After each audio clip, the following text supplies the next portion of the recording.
Hi. Where to land? We Where are had you? we had a slot on the In opposite Chegaway, side no? of the stage. Yeah. It Yeah. doesn't Oh, did matter. we? Yeah, So it doesn't matter. We I can Ikuma didn't now. realize Yeah. I'm on the online dial.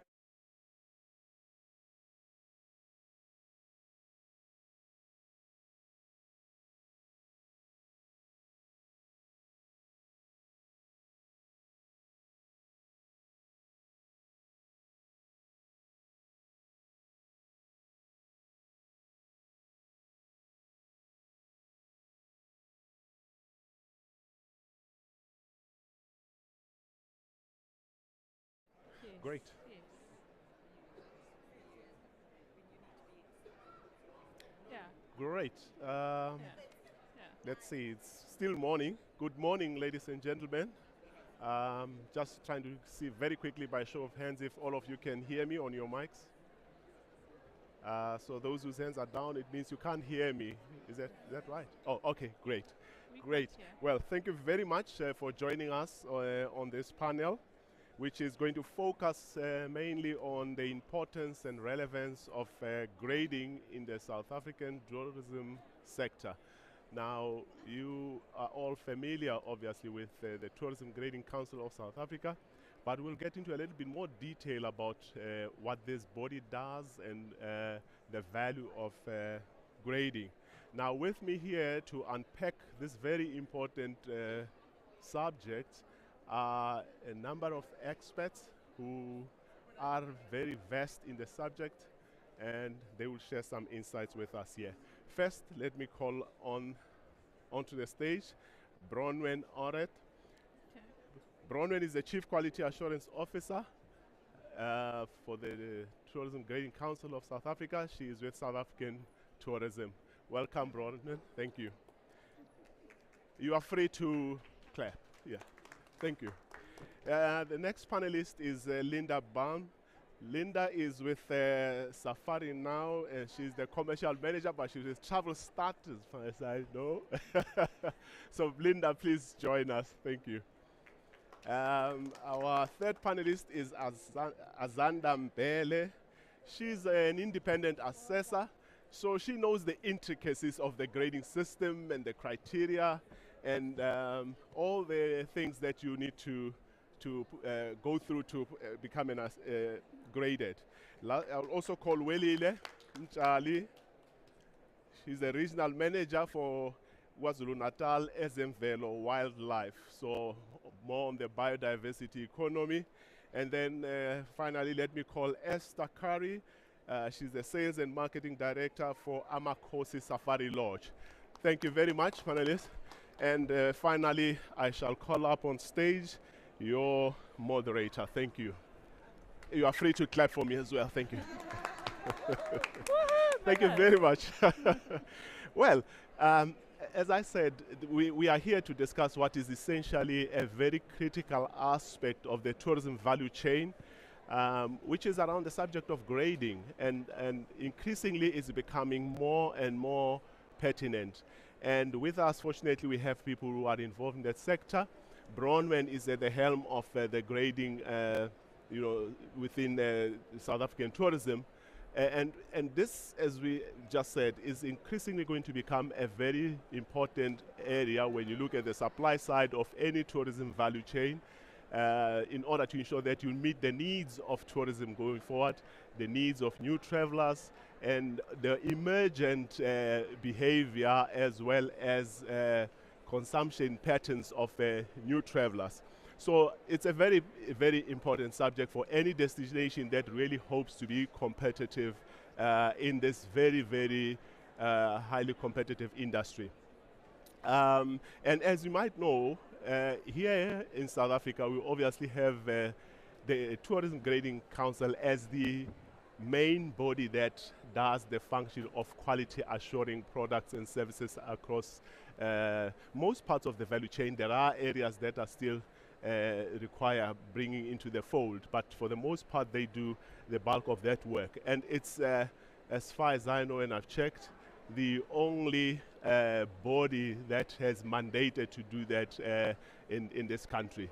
And so that's a very, very heavy mandate to shoulder as you look into the future, Bronwen. So I think what we'll do is look at explaining exactly what the Grading Council does itself. And I'm going to start by calling on Bronwyn, because as I've said, they've done over the past few years a lot of work in reviewing and revising the grading criteria and looking at new research and incorporating that research into building a robust quality assurance system. And I know you've done a lot of global benchmarking as well, Bronwyn, so perhaps you'll get time to share that with us. But just to kick off, just tell us a little bit more about the Tourism Grading Council of South Africa and maybe the ways it's adapting to a new and changing environment, especially after COVID. Sure. Over to you. Thank you, Miller. So the Quality Assurance Business Unit of South African Tourism, or the Tourism Grading Council of South Africa, is responsible for your star grading ultimately. And it is a 20-year-old program. It's the only recognized quality assurance program in the country. And it's a really exciting space to be operating in. We have almost 5,000 graded establishments, and we are looking to grow that base substantially. So the trends we have seen, I mean, we ultimately are led by trends, consumer trends. Grading is not something that sits in a dark corner and then gets published to tell everyone what the standards are. It's a very educated process. I mean, I see Shamanatu sitting here in the audience from a universal accessibility perspective. That's a big trend that we have to consider. How do we, as products, satisfy the needs of the consumer from a universal access disability perspective? In the last week, we've had sign language become our 12th official language. So we have been very sensitive to the market changes. We've spent a lot of time doing international benchmarking with my team, who are all here. They've done a marvelous job of looking at standards across the world, looking at feedback. So on a monthly basis, we get feedback from the industry in terms of property approvals, any dispensations, grace periods that are required, and that really gives us a sense of what's working and what's not working. So for lack of a better term, it's an active assessment program. And we measure all of this. We do all the very clever nerd stuff, I'm going to say, from a research perspective. But more than that, we do industry consultation. So on the 1st of February, we had our first industry consultation. It was in Gauteng. We had the heads of federations, associations, the big hotel groups, and representation from all of our categories and the leaders in the sector to say, from our big strategic research and surveying, this is what we are seeing as the trends. We are seeing these consumer trends, we're seeing digital nomads popping up, UA is a big deal, sustainability is a big deal. Look at the stand, colleagues. It's about acknowledging sustainability. We've got 4 or 5 sustainability specific products featured on the stand. So we are very sensitive to that.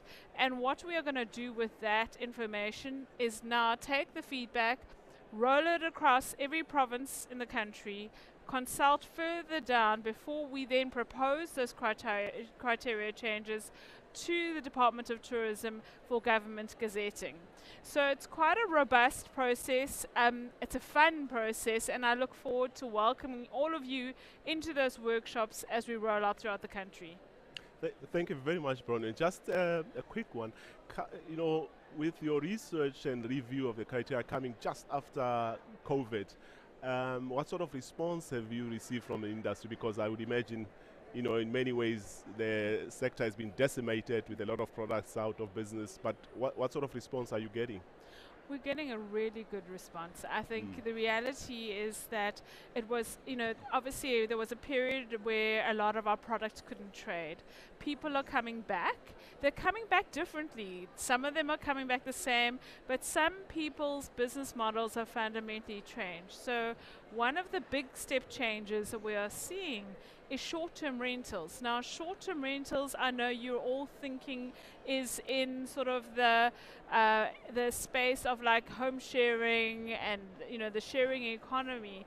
But there are big hotel groups who will have one wing for short-term rentals and another wing for normal hotel, leisure, business travelers. So that is a big trend that we have to acknowledge in our criteria going forward as one. I can talk for a long time, Miller, but I'm going to leave it there. Okay, I think it does give our audience a sense of where things are going. I think we'll circle back to that question. But let me come to you, Linda. During COVID, we were seeing quite a shift as well in terms of digital and digitization. In fact, I reflect that a lot of the investment during that period, just after COVID, went into the digital space. Almost 32% of Green Fields investment was in the digital as opposed to the bricks and mortar space. So from your end, what sort of big shifts have you seen in the tourism industry post-COVID, especially when it comes to the digital space? Sorry. I feel like I'm sitting in a TV, in a plane now, or maybe I'm 13 years old and I've got my Walkman on, listening to the Pretty Woman soundtrack or something. So if I sound too loud or something, just wave, shout, say anything. Digitalization. Circle back. Look, I think what happened during COVID with technology was a real adapt or die situation. It was a case of that if you wanted to increase revenue, you have to have an online presence. If your marketing strategies in the past were based on a brochure, you had to move into an online space. I think the most important thing, and what we found, is with Travel Start and Safari now being always an online predominant OTA or online travel agency, we had to go to the next level, not just, we've got an online travel agency, we're going to be set up. But for us, everything had to become more automated, it had to become more flexible, more rapid. Technology that had worked pre-COVID is now pretty redundant and has to become faster. Pricing is, and this is for establishment owners, where, it once was you would have from 2,000 Rand per person per night. Now with everything being digital, pricing is very much dynamic and can change at any given second. And if you are an aggregator, Booking.com, a Knightsbridge, Safari Now, whatever it may be, you can see that the pricing you negotiated with that aggregator is being changed constantly, either dropping below cost or going above as pricing revenue maximization is unfolding. I mean, marketing strategies, a lot more social media, a lot more, like your TikToks, like us old people, we'll go, really? Would I go and spend money because someone on TikTok told me? Well, I can tell you guys, I've just spent very fortunate as a week in France, and I trolled all the social media sites to see which streets I should see. I didn't do that 4 years ago when I was younger and obviously more cooler, but now, this is where we're going. And so, yes, it's everything you've got to have an online presence. You've got to be flexible. Your technology has to be flexible. Your systems have to be like, I'm a bit like Bron. I can talk forever, but okay. I'm going to say one more thing. No, I'll wait. I'll wait for that one more thing. You wait. I'll come. Technology, people. I'm going to come back to that one, Linda.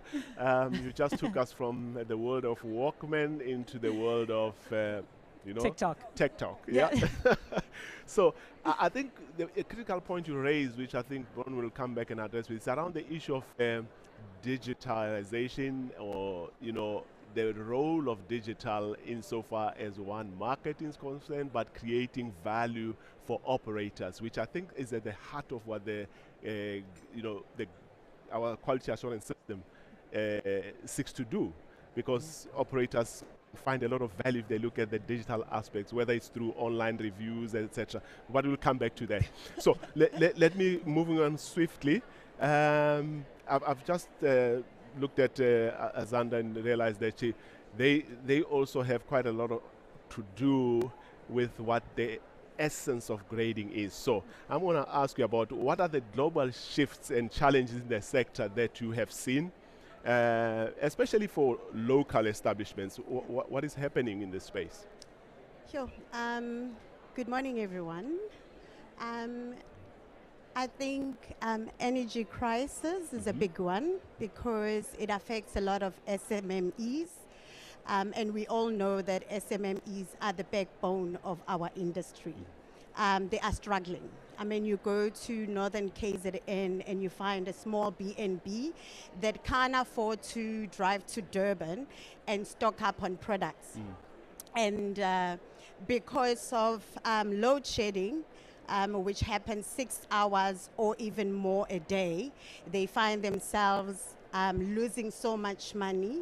It also affects their businesses in the sense that they lose reception, cell phone reception. They can't communicate with their guests. The guests can't reach them. They can't communicate and get or secure businesses. So it does affect their businesses hugely. Which also affects the water supply, because we all know that is affected by the energy crisis. So that's a big one at the moment. Obviously, the economy hasn't fully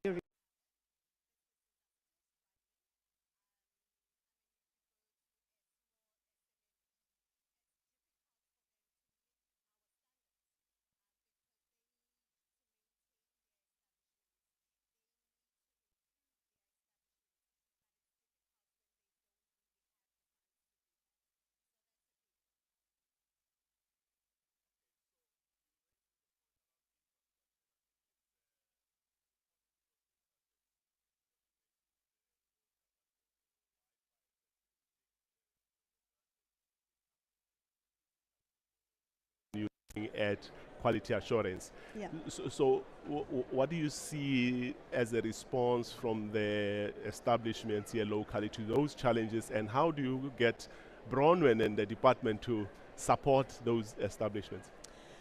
Basically, what we do is, as assessors, when we visit establishments, even though it's a renewal assessment, we do look at the challenges and we say, okay, you cannot meet the certain sets of criteria due to the challenges.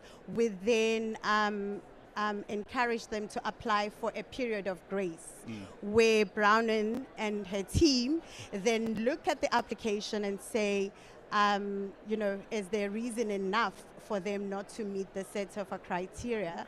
And then they would give them up to 6 months to meet the set of criteria. They then have more time to meet our standards, but with getting their grading. In that case, they won't receive their certificates, but they would receive confirmation of their grading. It's obviously conditional confirmation of their grading. Okay, Yeah. great. Welile, from your end, in the biodiversity economy, what are you seeing post-COVID emerging, especially in relation to the topic we're discussing, quality assurance? Good morning, everyone. What we are seeing past COVID, as Ayanda has mentioned, and one of the entities that is in the biodiversity, we are the government entity.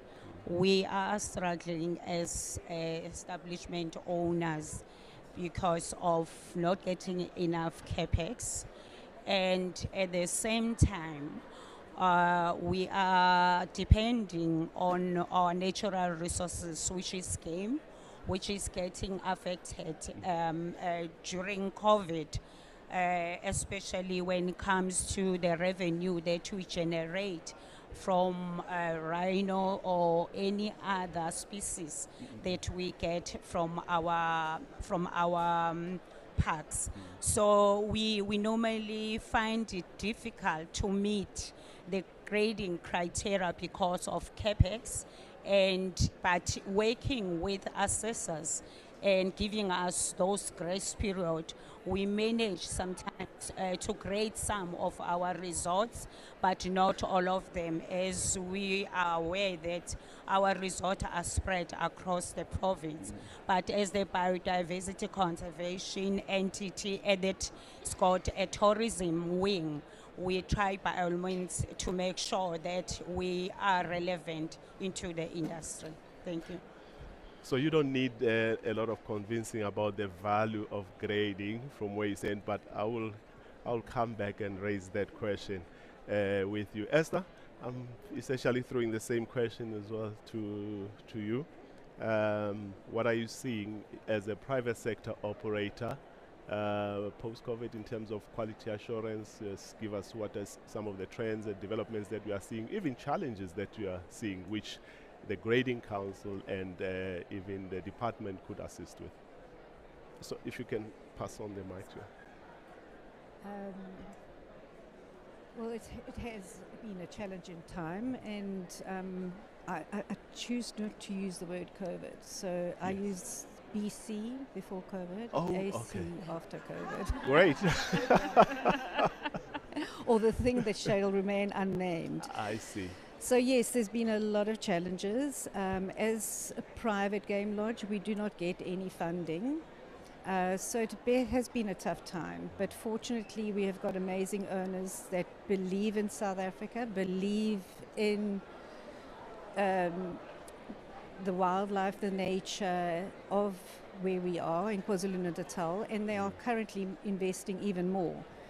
But the Tourism Grading Council has been fabulous during COVID, assisting us where they can, giving us ideas, giving us support. But and the market has changed. People are looking for more. I would say more bang for their buck. They are online. They are comparing us all the time. So if government could help us as well on the wildlife side, because we spend literally 24 hours a day trying to keep our rhinos safe. So if we could get more assistance there, it would be absolutely invaluable. You mentioned I think what you're talking about also relates to the issue of sustainability, which I think we need to cover. But let me first go back to Bronwyn. And a number of issues have come through here, Bronwyn, that relate to infrastructure, which does impact quality assurance, impact on the competitiveness of your individual products, which make up the totality of the South African product offering. Those are critical issues. The challenges that, for instance, the private sector is also experiencing in not only accessing grading, but just ensuring that they remain profitable, sustainable. How does the grading council either support that or use their relationships to assist establishments? Thanks, Miller. It's a really important question. So I think the reality is that the Grading Council of South Africa works in partnership with product. We're not here to police, rubber stamp the process. We provide guidelines for quality assurance. We listen to the market, we engage, we update them every 3 years. So as an example, with regards to the situation we find ourselves with the power, there's a Tourism Green Incentive Program, which is essentially funded by the Department of Tourism, and they work in terms of putting that program together for product to apply for funding. So that incentive program exists.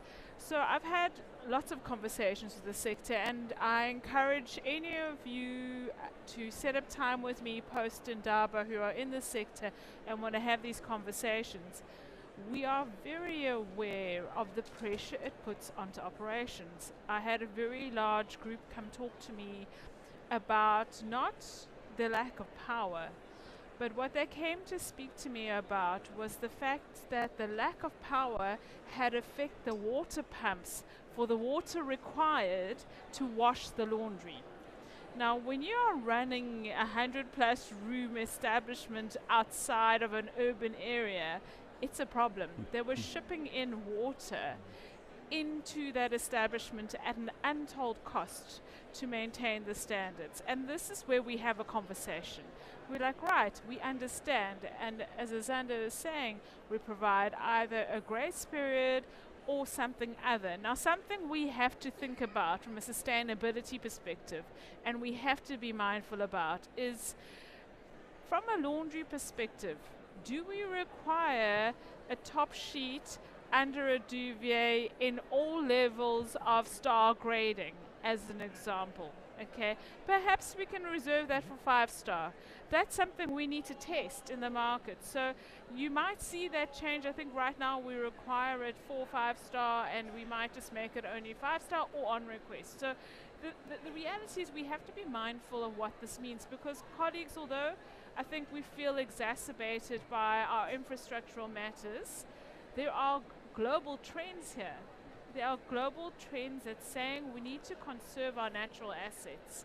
They won't be here forever. So these decisions are actually driven by consumers. And I think it becomes critical that we become mindful of that. Again, the conversation is critical with the sector so that we can make sure we're responsive to that. And again, that's why we review the grading criteria every 3 years.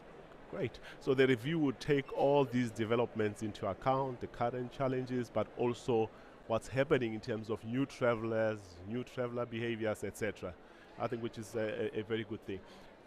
Before I come on to that very important subject of the new traveler, let me just check with our panelists here. We talk of this new traveler and the change. Have you, in just 30 seconds, have you seen this new traveler or the changes in the pattern of travel and consumption behaviors? It's a completely new traveller. They spend COVID online. They spend COVID online. Oh, okay. So they've researched everything. Those long stays, those long safaris, they'll still do them, but in the space of a week they'll want 5 or 6 different experiences, Instagrammable experiences. I've been there, done there, got the t-shirt, and obviously affordable. It's a completely new market. You just cannot believe. Okay. It's exciting. It's exciting. But it offers more opportunities. It does. Welile, on your side? Thank you. It offers more opportunities, and at the same time, it keeps us on our toes. Because without connectivity, especially on Wi-Fi, your business is doomed. So all the time, the first question that they ask is whether do you have a Wi-Fi? Okay. And if you don't, forget it, you don't have a business. Well, so the things we used to take as basics are now actually, or we took them as luxuries. Now they become basics. Do you have to think about it? Azanda? Yeah, I've definitely seen that. There's a big shift. Like Esther said, people want to visit Instagrammable places. They want to be seen in Instagrammable places. And because we spend so much time in our homes during COVID, people want to be seen in more game lodges, you know, as opposed to hotels. You know, they want to be seen doing different experiences, not just visiting a hotel. So they want to be seen in more tranquil environments, you know, taking pictures, posting on TikTok, posting on Instagram. So that's the current trend at the moment. Oh, okay. Yep. I think it's interesting to know that despite the hardships that I'm afraid to mention, but COVID, you know, imposed on us, it also presents us with new opportunities, new horizons for opportunity. So thank you very much for that. Linda, let me come back to you. This new traveler, what sort of types of travelers are these? And let's get a little bit deeper into that. What does it mean? I'm going to ask you and Bronwyn to expand on that for us. So, perfect. What do they need? What do they expect? So I think the ladies have summed it up quite beautifully, is that experiences are now number one. So just as an interesting fact is that your Thailands and Bali are not taking off as much as we thought they would, but your more adventure style holidays are. And, you know, I think even across South Africa, people do want their safari lodge. And that may be that what they may have gone from 5 days BC to post-COVID, they may spend 3 nights at a Sabi Sands lodge or a smaller lodge or whatever it is, just so that they can experience something special, you know. So they will maybe more a reduced stay, but more stays over a course of a year. Also, the big, massive hotels are, you know, important, but I think guest houses and different, more cultural experiences are really getting a lot of airtime with us at the moment, and bookings are growing really nicely for your kind of non-big brand names, and more those that will in an area, location, or an opportunity where you can have those Instagrammable moments. Great. So Bronwyn, it seems to me from what I've heard here, that presents a lot of opportunity, but also presents not a challenge, but places a requirement on you and the council to ensure that then you can almost embrace all these experiences in the quality assurance regime. So how do you do that? Looking at the new traveler and what they require, and then how do you embrace and bring everybody into the fold and make sure that they are graded and they are part of this competitive tourism plant? Absolutely. Look, I think there is a call for us to include experiences in the grading criteria, and this came through quite strongly in our research. So, you know, people are wanting to know that when they have an experience, is it safe? Is it clean? What is the customer experience going to be like? Which is ultimately what star grading does. It gives you an idea of your level of comfort. And that's what a consumer wants to understand when they're buying something. So is it going to be super luxury or super budget? We are all needing either budget or luxury in our travel. Not everything is 5-star, colleagues. 5 stars, not an aspiration. It is an indicator of the level of comfort you're going to get. So, you know, for us to extend that into where we go into the future is a massive opportunity. It really is. And I think it's something we're going to lean into. We're working with some of the associations to say, how do we do that? You know, it's a new territory for us, but I can rest assured that there are already associations that are looking at what kind of experiences they provide and the quality thereof. And the trick for us as the Tourism Grading Council of South Africa is to work collaboratively with everyone in the sector. Again, it's not for us to sit in a dark room and go, oh, we've read it in the tea leaves and this is where it's going to be. No, it's all about collaboration. It's all working with the respected already existing associations and saying, how do we grow what we are doing with one another, because we are satisfying the same consumer, and we've got to make sure that those consumer expectations are managed appropriately. So just to be sure I understand you correctly, Brownie, so would that extend to almost the grading or quality assuring even your non-traditional services and products, like let's say experiences or attractions? Does it extend to that? Absolutely. So the last grading criteria review included the conferencing, meetings, events space, and we are looking to, after our consultation process, if we get enough buy-in from the sector, to extend it to products and experiences. You know, for example, Stadia attract events, attract travelers, and you know, if you're traveling from another province or internationally for an event, knowing the star grading of a stadium is important, because you've got to know what you're going to expect. What kind of capacity are you going to expect? Is it a fully serviced stadium? Will there be suites available if it's going to attract a corporate traveler? So these are the kinds of considerations that need to go in there. And I think it's again about managing the buy-in signals and working with the sector in this regard. Wow, and I guess there will be quite a lot of input coming from the industry in that respect. So Saying that, let me turn at this point to our audience and participants, see if there are any questions you'd like to raise to our panelists. You have them here. If you have a burning question, please, by show of hand, and we'll bring the mic to you. Please, sir. Could you, Arthur, if you won't mind, if you can just indicate who you are, your name, and maybe company or where you come from, and then pose the question. Thank you so much. My name is Jeffrey Makwala. I work for SMV Located and Wildlife as a acting general manager, commercial services.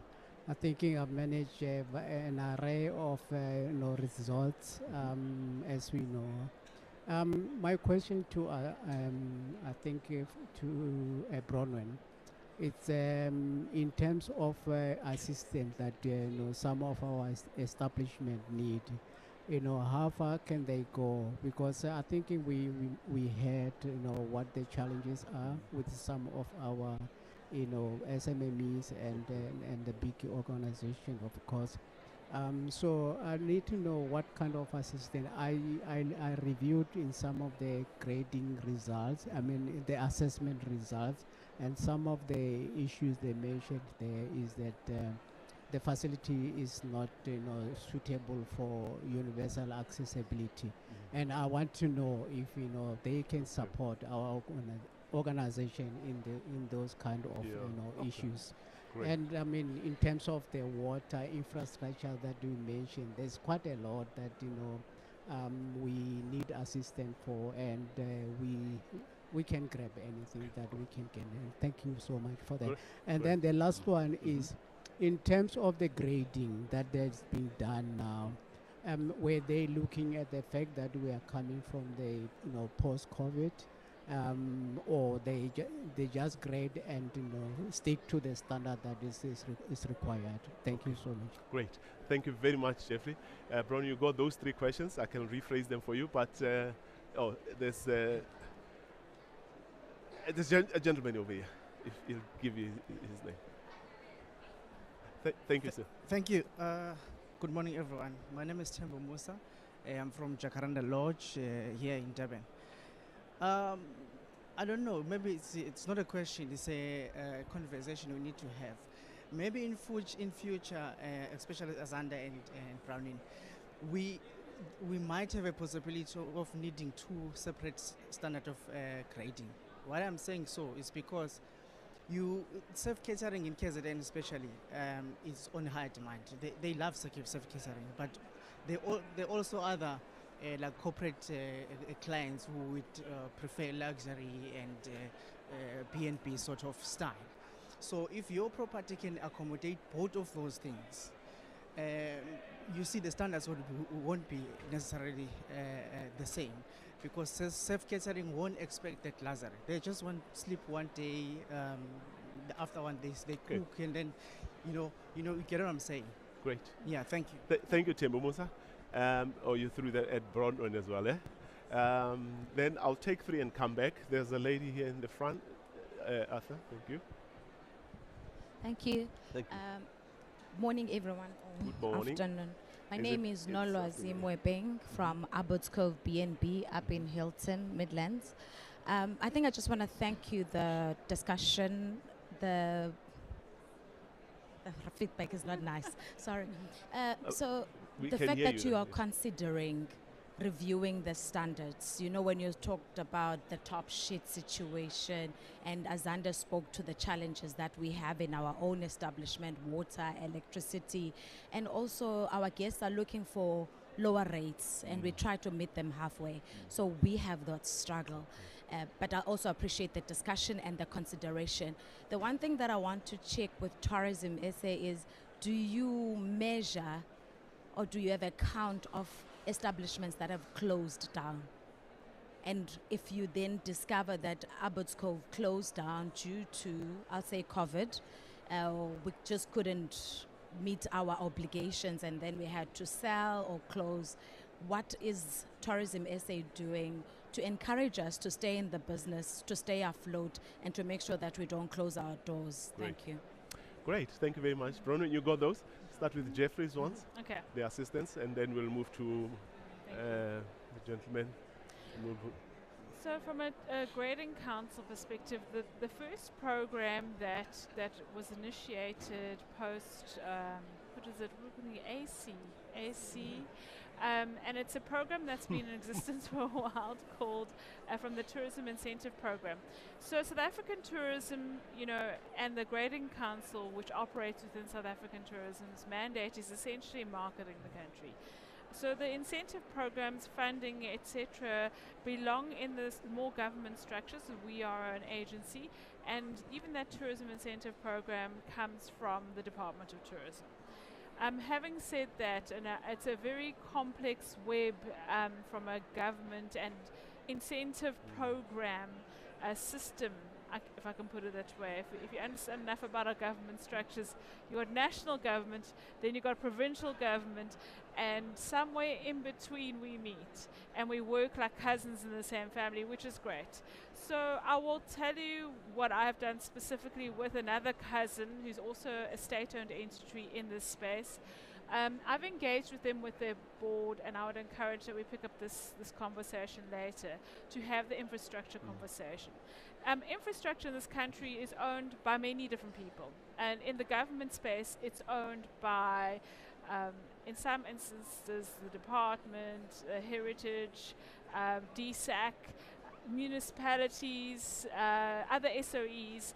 So my approach is to work with you in partnership. Let's have the conversation with your decision makers, and I can say with confidence, I'm running a little bit of a case study this year. With anybody who's willing, I will come, I will speak to your teams, and I will pull on people I know that can also have the conversation. We have very good relations with the Department of Tourism in terms of their investment team. Happy to pull them in too when we need to, and again, here to partner with you. Let's see how we can enable your success. Great. So, Jeffrey, there's an opportunity there to engage. I think Bongo had a question. Yes, that's the second. In terms of almost a dual approach in terms of the grading, given some of the nuanced differences that you talked about. Xander, do you want to get that one? Because I think you know the answer. She's closer to the action, yeah. It's a good thing that he's my client and he's due for an assessment soon. So we will engage on that. I think it's just basically finding the best category for your establishment. We have a number of categories. Some of the categories do allow for self-catering facilities. So, and you can have luxury self-catering facilities. So just because it's self-catering, it doesn't mean it's just basic, and it can't be 5 or 4 star. So in our next, or maybe prior to your assessment visit, maybe we can just discuss that and find a suitable category for your establishments. I know he's done great improvements in his establishment, hence he's asking this question. Thank you. That's good. Okay. Anyone who feels to take the question? I think from the Midlands, I think she posed one was a comment, the other one a question. Let's, Azanda, you want to take that, or? What was the other question? From the lady from the Midlands. I think Bronwyn will take that question. What, do we have a clue how many establishments have closed down? Yeah. And what are you doing to ensure we don't close? So in terms of let's call it the data set, we are about to embark on a supply side audit so we can see who is in the game. And I think it's quite a tricky situation because we don't actually know who has closed. And I'll tell you why. This sector has got low barrier to entry, which is great. It means it can drive the economy, people can get into it quickly. There's a product life cycle conversation that we need to have urgently, which we didn't have BC, and that is, how many people are informal, renting out a room, doing a homestay, then in the micro economy where they are slightly more formal and more structured, then in small, medium, large business. And I will say without fear or favor that the Grading Council, historically it's a 20-year institution. has probably been somewhere in the middle of that life cycle and upwards. What we have recently launched, and you will see on Thursday, like, where's Knox? It's a throw forward to your Thursday launch of the basic quality verification program that we have here in KZN, and we're looking to roll out in the next 18 months to another 4 provinces, which acknowledges the smaller product that are sitting in villages, towns and small dorpies that are homestays with a different set of certification, because those products are acknowledged, but because of their location, they may not have access to running water. But people are visiting, and that's okay, and that's a recognized experience. So we are going out to work with those products. We're very excited, and I don't want to spoil the news. So Thursday, big launch media center. We are, I think tomorrow's Wednesday, right? We're going to have a conversation about basic quality verification here. But I do want to leave you with some really fantastic thoughts. We have about 5,000 graded establishments in our book. It is growing. I can tell you that through the information I have shared with me from various sources, the informal economy has about 60,000 listings on it in any given day in this country. So we are growing. We are growing, and I think it's our responsibility to include people into our business and to recognize them and bring them along on that journey, which is the conversations we're starting to have now. And I think 5 years from now, we're going to be seeing something completely different. Great. Thank you very much. I think we're winding down. We're running out of time. I see they're telling me. I think there were 2 questions at the back. I'm going to take those 2, and then we'll close. But Esther, please also feel free. You are amongst peers here. You probably have more had experience of what's going on than most of us, because you are in the business. There's the lady there, and there's the gentleman. And we'll just take one last one. 3. We're done. Hi everyone, I'm Leandri from Niati Safari Lodge, situated in Limpopo. I guess I have 2 questions. We've been struggling a bit with communication with the Tourism Grading Council, so I guess who would be the best person to contact, or how would be the best way to get in contact?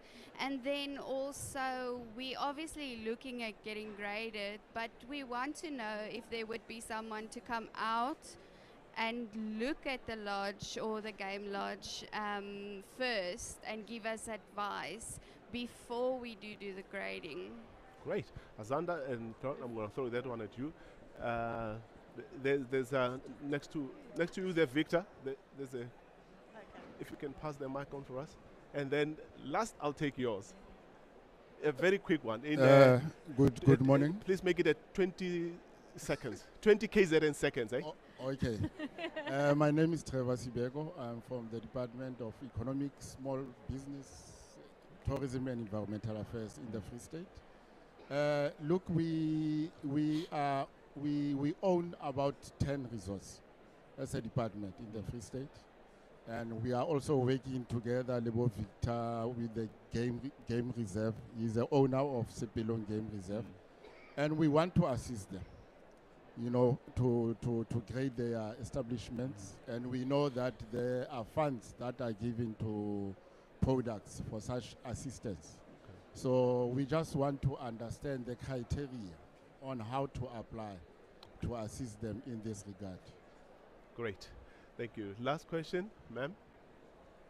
Greetings, everyone. My name is Wendy from Royal Tonga Safari Lodge, Northern Zululand. Okay, good. I just would like to know is, from a grading perspective, as much as I call it heads of the properties and so forth, may possibly understand what the whole criteria is and what is expected of, whether it's 3-star, 4-star, 5-star, but does the department or the agency offer, call it trainings and something like that, to actually come out and train the staff itself, so that even they would know when we say, look, what is the expectation, they understand what it's all about. Because especially after the challenges of post-COVID, as Anna was mentioning, in terms of water and power and so forth, there really is no training budget, you know. So is there anything of such available? Great. I'm going to ask my panelists to respond, and as I said, any one of you can. But Bronwyn and I think like you are the ones who are best placed to respond to that one. All right, the first question was about communication with the Tourism Grading Council. Fortunately, we do have a provincial quality assurance specialist in charge of Limpopo in here today, so I will connect you with her. Great. Her name's Ritabile. Ritabile. Yes. Yeah, great. So I will just introduce you to her after the session. Okay. All right.